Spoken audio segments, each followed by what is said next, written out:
বিলাল রাদিয়াল্লাহু আনহু জান্নাত পেতেন? কৃতদাস, গোলাম।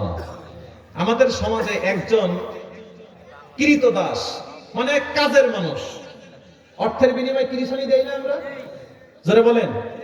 সমাজে কি তাদের খুব বেশি মূল্য, খুব বেশি দাম? আপনি একটা কথা বলবেন, দেখবেন সমাজের প্রভাবশালী ব্যক্তিরা বলবে, কে বলছে? তা ভাই ও দূর ওর কথা বাদ দে, সারাদিন কাজ কাম করে মাঠে, কি না বলে কি না বলে, দেখ সব কথা শুনতে হয়, বাদ দে, কারণ তার কোনো দাম নেই। ঠিক কি না? এমন একজন ব্যক্তি ছিলেন হযরত বিলাল রাদিয়াল্লাহু আনহু। তিনি ছিলেন উমাইয়ার কৃতদাস। তার মনিবের নাম কি? উমাইয়া। তো মুহাম্মদ রাসূলুল্লাহ সাল্লাল্লাহু আলাইহি ওয়াসাল্লাম দ্বীনের দাওয়াত দিচ্ছেন। বিলাল রাদিয়াল্লাহু আনহু একদিন আল্লাহর নবীর কাছে নবী হিসাবে মানলেন, আল্লাহর উপরে তাওহীদ স্বীকার করলেন। সবাই আমার সাথে পড়েন, আশহাদু আল্লা ইলাহা ইল্লাল্লাহু ওয়া আশহাদু আন্না মুহাম্মাদান আবদুহু ওয়া রাসূলুহু সাল্লাল্লাহু। এই যে কালেমা পড়লেন, আবু জাহেল জেনে গেছে এই কালেমার কথা। কে জানছে? আবু জাহেল খুব ভালো মানুষ তো না? হ্যাঁ, শয়তানের দুশমন। শয়তানের দুশমন না, ও নিজেই শয়তান। হ্যাঁ, ও কি নিজেই শয়তান। এখন শয়তান কি চায় যে আমার দলের মানুষ পাতলা হোক আর ইমানদারের দলে ভারী হোক? একদিন দৌড় মেরে চলে গেছে উমাইয়ার কাছে। উমাইয়াকে ডেকে বলছে, উমাইয়া কি হয়েছে ভাই, কিছু শুনছো নাকি?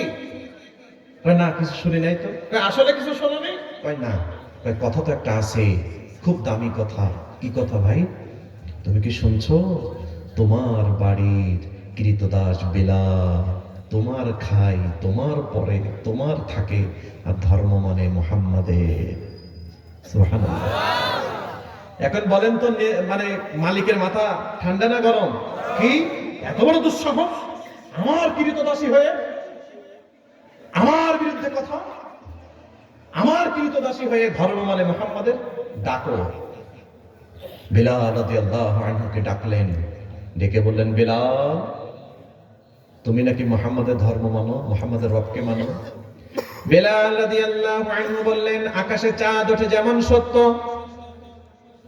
আকাশে সূর্য ওঠে যেমন সত্য, আমি বিলাল কালেমা পড়ে নিয়েছি, এটাও তেমনই সত্য। বলেন তো এবার নেতার মাথা খারাপ না ভালো? মালিকের মাথা আরো খারাপ। কি এত বড় দুঃসাহস! গলায় রশি বেঁধে উটের পিছনে বেঁধে দিয়ে মরুভূমিতে টানতে টানতে নিয়ে যাচ্ছে। নাউজুবিল্লাহ। 28 সালে বলেন, টানতে টানতে নিয়ে যাচ্ছে, মরুময় প্রান্তরে নিয়ে সোজা করে শুইয়ে দিয়েছে। বিলাল এখনো সময় আছে, ছাড়ো।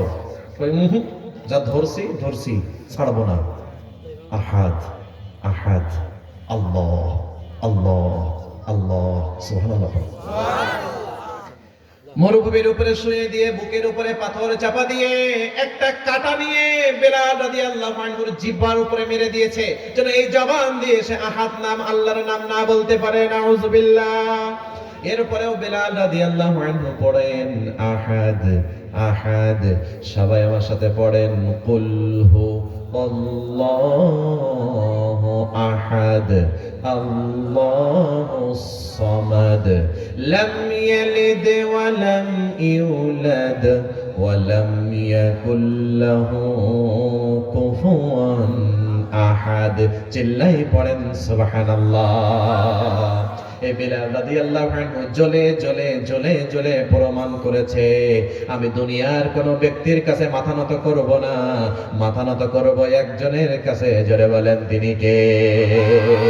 তাই তারা ইমানদার, তারা পৃথিবীর কোন শাসকের কাছে মাথা নত করে না, তারা পুলিশের কাছে মাথা নত করে না, তারা সেনাবাহিনীর কাছে মাথা নত করে না, তারা কোনো মামলার কাছে মাথা নত করে না, তারা কোনো হামলার কাছে মাথা নত করে না, তারা জেল জরিমানায় মাথা নত করে না, তাদের মাথা একমাত্র নত করে আল্লাহর কাছে। চিল্লাই বলেন, ঠিক না বেঠে? তাই তো বেঈমানদের টার্গেট তারা হয়ে যায়। শয়তান কখনো শয়তানের শত্রু হয় না। ইমানদার আর বেঈমানদের সম্পর্ক হলো দা কুরাল। বেঈমানরা যতই আপনার সাথে মিশুক না কেন, ওরা আপনাকে অন্তর থেকে মেশে না, আপনার ক্ষতি করার জন্য আপনার সাথে মিশতেছে। প্রিয় ভাইরা, আপনারা কি রাগ করতেছেন আমার উপরে? বিরক্ত হচ্ছেন না তো? সম্মানিত সুধী, আর অল্প কিছু সময় ইনশাআল্লাহ। সম্মানিত সুধী, যে কথা বলতেছিলাম প্রিয় ভাইরা, আল্লাহ রাসূলের সেই যুগের নাম কি মনে আছে তো নাকি? চাঁদ ওঠে, সূর্য ওঠে, তারা ওঠে, যুগের নাম অন্ধকার যুগ।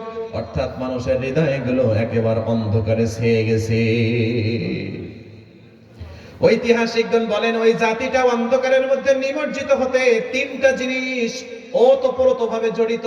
জোরে বলেন কয়টা? আরো জোরে। জোর হলো না? সবাই মিলে চাচারা বলেন, ভাইরা বলেন, বন্ধুরা বলেন। অভ্যাস করেন, সামনে কাজে লাগবে না। হ্যাঁ, লাগবে না? সবাই একটা আওয়াজ দিয়ে বলেন কয়টা জিনিস? একটা হলো ওয়ার, ওয়েন, ওমেন। তিনটা ডাব্লিউ তাদেরকে শেষ করেছিল। War, wine, women. যুদ্ধ, মদ, নারী। কয়টা বলেন? যুদ্ধ, মদ, নারী মানুষের অন্তরগুলোকে আধার বানাতে সহায়ক ভূমিকা রেখেছে। এবার বলেন তো প্রিয় ভাইরা, আধিপত্য বিস্তার আমাদের সমাজেও আছে না নেই? জাহিলি যুগের মানুষ কথায় কথায় যুদ্ধ, আধিপত্য বিস্তার। একবার উকাজ মেলায় উট পানি পান করাবে। এই গ্রুপ বলে আমার উট আগে পানি পান করবে, ওই গ্রুপ বলে তোমার উট আগে পানি করবে। আমার কি কোনো ক্ষমতা নেই নাকি? আমার উট আগে পানি পান করবে। এবার ওই গ্রুপ বলতেছে শোনো, আসো আমরা দুই গ্রুপে যুদ্ধ করি, যারা জিতবে তাদের উট আগে পানি পান করবে। দেখেন কোত্থেকে কোথায় চলে গেছে। এ বলে আমি সেরা, আমার উট আগে। ও বলে আমি কি আঙুল চুষবো, আমার উট আগে। দুই গ্রুপের মধ্যে যুদ্ধ শুরু হয়ে গেছে। আপনারা জেনে আশ্চর্য হবেন, এই যুদ্ধটা বংশানুক্রমে চলেছে 40 বছর। নাউজুবিল্লাহ বলেন। ঘটনা কি? উট পানি পান করবে। এবার সবাই একটা আওয়াজ দিয়ে বলেন তো প্রিয় ভাইরা, আমাদের সমাজেও নিজেরা আধিপত্য বিস্তারের জন্য মারামারি আছে না নেই? মাথা ফাটাফাটি আছে না নেই? একটু গুলিগালা আছে না নেই? জেল জরিমানা আছে না নেই? এটা কি আসমানের ফেরেশতারা করে? দল একটা, গ্রুপ এতগুলো। এ বলে আমার ক্ষমতা বেশি, ও বলে আমার ক্ষমতা বেশি। এ বলে আমার কি মোটেও ক্ষমতা নেই, দেখবি আমার ক্ষমতা বেশি। তীরিমুখী বেঁধে গেছে, যুদ্ধ শুরু। নিজের দলের মানুষের হাতে নিজের মানুষ খুন।